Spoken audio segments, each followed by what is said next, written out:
ಯಾವ ಸಭೆ ಇದೆ? ಕೇಂದ್ರದ್ದು CCS ಸಭೆ ಕೂಡ ಇದೆ. ಇಲ್ಲಿ ನಾವು ಇರೋದು ಮೂರೇ ಬೇಡಿಕೆ ಇಟ್ಟಿದ್ದೀವಿ. ಅವ್ರು ಹತ್ತಾರು ಸಭೆಗಳು ಮಾಡ್ಕೊಳ್ಳಿ, ತಕರಾರಿಲ್ಲ. Is the prime minister of our country.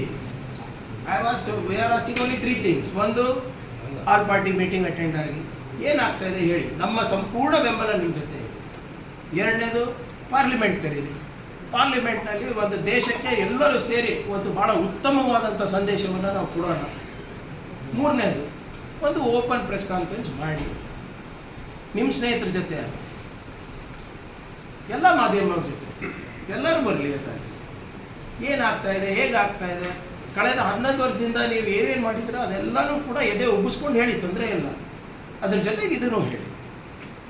ಅಷ್ಟೇ ನಮ್ಮ ಮೂರು ಬೇಡಿಕೆ. ಇವತ್ತು ಇಡೀ ರಾಷ್ಟ್ರ ಮತ್ತು ರಾಷ್ಟ್ರದ ಸೇನೆ ಇವತ್ತು ಉತ್ತರ ಕೇಳ್ತಾ ಇದೆ.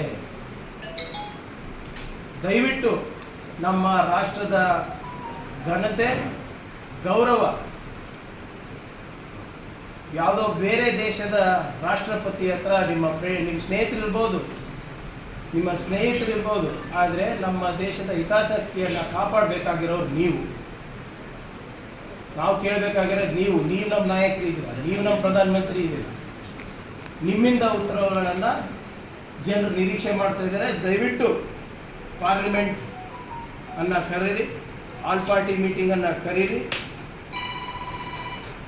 ಮತ್ತು ಒಂದು ಓಪನ್ ಪ್ರೆಸ್ ಕಾನ್ಫರೆನ್ಸ್ ಮಾಡಿ. ಸ್ವಾಮಿ, ಮನ್ ಕಿ ಬಾತ್ ಸಾಕು.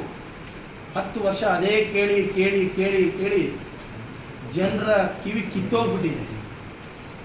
ನಿಮಗೆ ಯಾವುದೋ ನವೋದ್ಯಮಿಗಳ ಜೊತೆ ಪಾಡ್ಕಾಸ್ಟ್ ಮಾಡೋಕ್ಕೆ ಟೈಮ್ ಇದೆ, ವಿದೇಶಿ ಯಾರು ರಿಸರ್ಚ್ ಸ್ಕಾಲರ್ಸ್ ಹತ್ರ ಪಾಡ್ಕಾಸ್ಟ್ ಮಾಡೋಕ್ಕೆ ಅರ್ಧ ದಿನ ಟೈಮ್ ಇದೆ. ನಮ್ಮ ರಾಷ್ಟ್ರದ ಏನು ಜರ್ನಲಿಸ್ಟ್ ಇದ್ದಾರೆ, ಮಾಧ್ಯಮದ ಸ್ನೇಹಿತರಿದ್ದಾರೆ, ಅವ್ರ ಹತ್ರ ಮಾತಾಡೋಕ್ಕೇನು?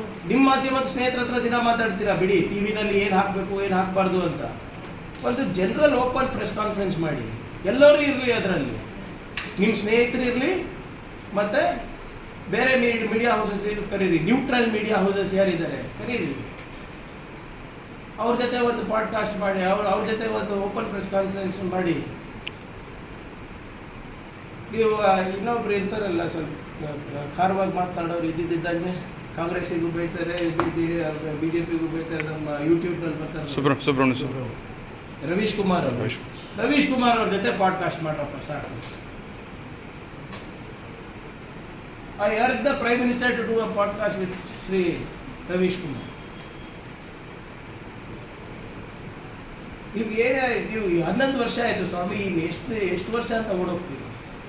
Face the people of India, face our armed forces, face the press. ಅವಾಗ ನಾವು ಹೋಗ್ತೀವಿ, ಯಾವುದಪ್ಪ ನಿಮ್ಮದು ಚಪ್ಪ ನಿಂತ ಸೀನಾ ಇದೆ. ನಾವು ಕೇಳ್ತಾ ಇರೋದು ಭಾಳ ಸರಳವಾಗಿದೆ.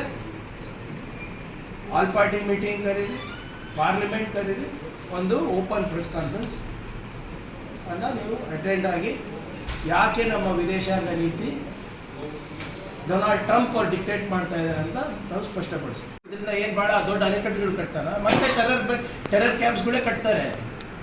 ಇದ್ರ ಬಗ್ಗೆ ಯಾಕೆ ಸುಮ್ಮನಿದ್ದಾರೆ? ಪದೇ ಪದೇ ನಮ್ಮ ರಾಷ್ಟ್ರಕ್ಕೆ ಅವಮಾನವನ್ನು ಬೇರೆ ರಾಜ್ಯದ ರಾಷ್ಟ್ರಾಧ್ಯಕ್ಷರುಗಳು ಮಾಡ್ತಾ ಇದ್ದಾರೆ. ಇದ್ರ ಬಗ್ಗೆ ಯಾಕೆ ಸುಮ್ಮನಿದ್ದೀರಾ ಅಂತ ನಮ್ಗೆ ಉತ್ತರ ಬೇಕು. ಪ್ರತಿ ಸರಿ ಡೊನಾಲ್ಡ್ ಟ್ರಂಪ್ ಅವರು ವೇದಿಕೆಯಲ್ಲಿ ಮಾತಾಡ್ತಾರೆ, ಎಲ್ಲೋ ಸುಮ್ಮನೆ ಅಲ್ಲಿ ಇಲ್ಲಿ ಹೇಳಿಕೆ ಅಂತಲ್ಲ, ಅಂತಾರಾಷ್ಟ್ರೀಯ ವೇದಿಕೆಗಳಲ್ಲಿ ಹೇಳ್ತಾ ಇದ್ದಾರೆ, ನನ್ನಿಂದ ಇವತ್ತು ಕದನ ವಿರಾಮ ಆಗಿದೆ, ನನ್ನಿಂದ ಇವತ್ತು ಮೋದಿಯವರು ಸುಮ್ಮನೆ ಕೂತಿದ್ದಾರೆ, ನನ್ನಿಂದ ಇವತ್ತು ಪಾಕಿಸ್ತಾನಿಗೆ ಆರ್ಥಿಕ ನೆರವು ಸಿಕ್ಕಿದೆ, ನನ್ನಿಂದ ಇವತ್ತು ಈ ಇಬ್ಬರು ರಾಜ್ಯಗಳು ತೆರಿಗೆ ವಿಚಾರ ಇರ್ಬೋದು ಅಥವಾ ವ್ಯಾಪಾರದ ವಿಚಾರ ಇರ್ಬೋದು, ಅವರ ಆರ್ಥಿಕತೆಯ ಸಶಕ್ತ ಬಗ್ಗೆ ಇರ್ಬೋದು, ಅದನ್ನು ನಾನು ಮಾಡಿಸ್ತಾ ಇದ್ದೀನಿ ಅಂತ ಹೇಳಿದ್ರು ಕೂಡ ಸುಮ್ಮನಿದ್ದೀರಾ? ಮಿಕ್ಕಿದಕ್ಕೆಲ್ಲನೂ ಘಂಟಾಘೋಷವಾಗಿ ಮಾತನಾಡೋರು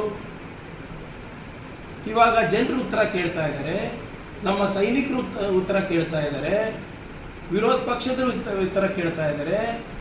ಯಾರ್ಯಾರು ಕೇಂದ್ರ ಸರ್ಕಾರಕ್ಕೆ ಸಂಪೂರ್ಣವಾಗಿ ಬೆಂಬಲವನ್ನು ನೀಡಿದ್ರು ನಿಮ್ಮ ಕಾರ್ಯಾಚರಣೆಗೆ ಎಲ್ಲರೂ ಕೂಡ ಉತ್ತರ ಕೇಳ್ತಾ ಇದ್ದಾರೆ. ನಮ್ಮ ವಿದೇಶಾಂಗದ ನೀತಿ ಡೊನಾಲ್ಡ್ ಟ್ರಂಪ್ ಅವರಿಗೆ ನೀವು ಅಡ ಇಟ್ಟಿದ್ದೀರಾ, ನಿಮ್ಮ ಸ್ನೇಹಿತರಿಗೆ ಅಡ ಇಟ್ಟಿದ್ದೀರಾ.